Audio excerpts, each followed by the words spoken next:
Oh, yeah. Oh, yeah. Yeah, let's get comfortable here, fellas. Friends, welcome back.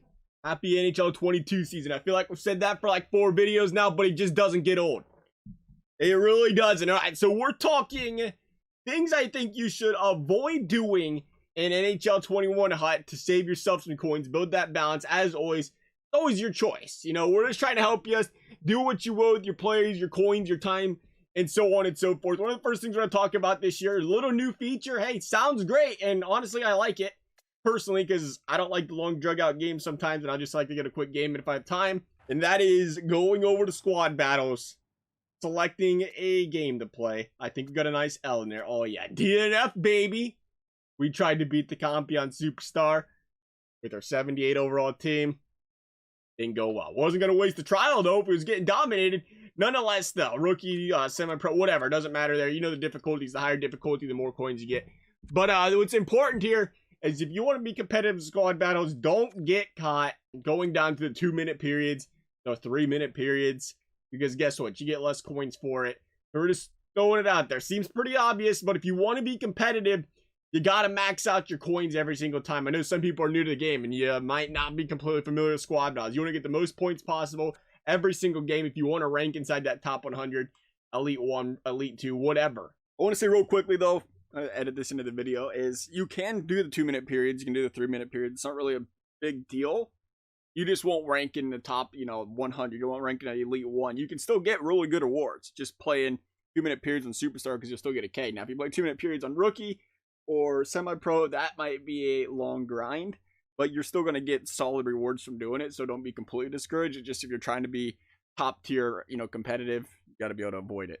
We're going to talk about packs real quick. Now, a lot of people like to be free to play. They still like to rip some packs, maybe with some coins, whatever. There is one big no-no in this game. You do not, repeat after me.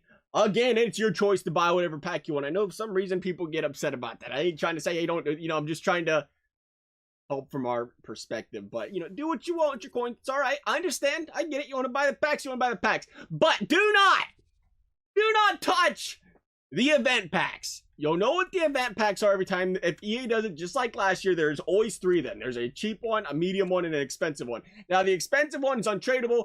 I ain't completely opposed to it because it does guarantee you the power up. It does usually guarantee a decent player. Power Collectibles looking to be worth 20, 25k though. I mean, technically they're worth 22 because you can exchange 22k or power up collectible for upgrades for like McDavid's and everything else for the power up players. So 22k, take that as you will. Everything's untradeable. Early in the year, if it guarantees you an 83, it really won't be worth anything down the road, but still. But the other ones, just look what's in the contents of them. There's nothing. Sorry, I get a guaranteed 78 overall. Woo! Hang on a second. I'll be right back. I gotta make room for that on my team. I don't know if I'm gonna have room though, because for 15k, oh yeah, for 15k, I get 3 gold players, baby. They might be better than 78, maybe. Oh, what would we say this pack costs? 35k. Not a bad deal. I'm sure there's a chance of a collectible or something in there. 35k, not bad deal. But I mean, for 25k, I can get 580 plus overalls. I think you got that figured out. That's how bad those packs are. Don't touch them. There's decent value in some of these packs. I don't think the elite pack, the mega pack, I'm game with that. I like the 80 plus, 580 plus. I think it's a good value. A horrible value though if you're trying to get it out of one of these bad boys. So avoid those. Go for the elites, the megas, the jumbo premiums, the ultimate packs. If you're going to get packs, make sure you're going that direction, not wasting coins, not wasting money on a trading camp packs, because that's what you're doing, is you're wasting coins and money. Speaking of wasting coins and money, we're about that life for this video. Maybe there's something promising this. We already maxed out all of our packs that we wanted to open, so we'll go with this. Still better than a 25k pack. Anything good in here? Absolutely not. That's all right. What we came for is to let you guys know it's easy to watch the rich open packs and just quick sell everything. Don't be that guy. The slow grind is the grind that gets you the coins. Look at the quick sell, 450. The minimum you can put this up on an auction house for is a K. It's going to sell for a K. You're going to get double the value than you would for the quick sell. Make sure when you're pulling players, you always sell them. Yes, it takes a little bit longer. But would you rather have, I don't know, let's say you quick sell just 10 75 overalls. Would you rather have 5K or 10K. Pretty obvious to me which one I want there. Your choice, though. And now going back to talking about the power-ups. This is important. A little bit different this year. Years past, stuff was a little bit more balanced out, but it's going to cost you 36 gold players of the 80 below 80 overall range, of course. Any player. It's going to cost 36. The most cheapest you can get them for is a K. Again, mind that, it's 36K. As we mentioned, a power-up collectible is essentially worth 21K, 25K. So you're paying close to double. Because you're probably going to pay more than a K for some of the players. Probably pay 1,100, probably pay 1,200. Now, the 80 plus overalls, I would imagine they're going to go down a little bit. And this might not be too bad of a set to do. If you can get some gold players for 1,200, 1,300, 1,400, you're going to come out pretty well there, I think. So that's not a bad one to avoid.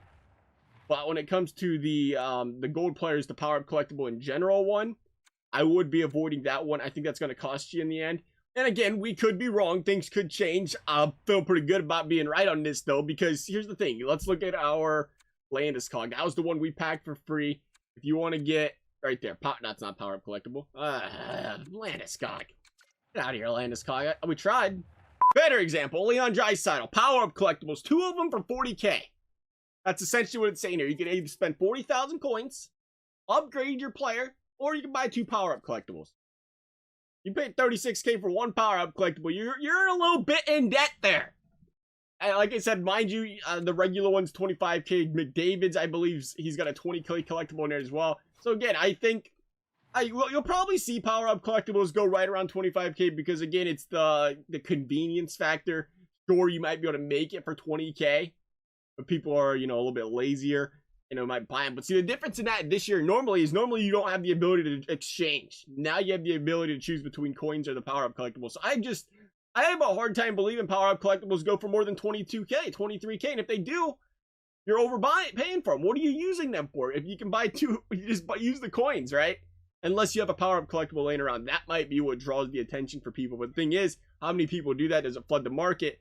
So I think it's, again, the power-up collectibles, don't be overpaying for those bad boys. Just, make sure you're using the coins instead of spending it on a collectible because you have the option to do one or the other. But as far as, again, as we were saying, 36 players, you got to be overpaying. Avoid that set at all costs. I know the thing is, you'll be like, well, I have some untradeable players. That might be true at some point in time. Squad battle rewards might be better this year if you go with the trade instead of the untradeable type. We'll see here. We'll look into that further shortly as well. But, you can also use them towards team building sets early in the year as well. So, I mean, there will be a point in time where you probably force yourself to trade in those players into that set. But early and often, if you have tradable players, don't stick them in there. That's most of the stuff we're seeing right now to avoid that's sticking out in Ultimate Team. Try to avoid it, build up that coin balance. Hope this video was helpful for you guys. If it was, I'd appreciate you consider subscribing, liking the video. Never have to. Thank you guys for watching. We'll see you next time.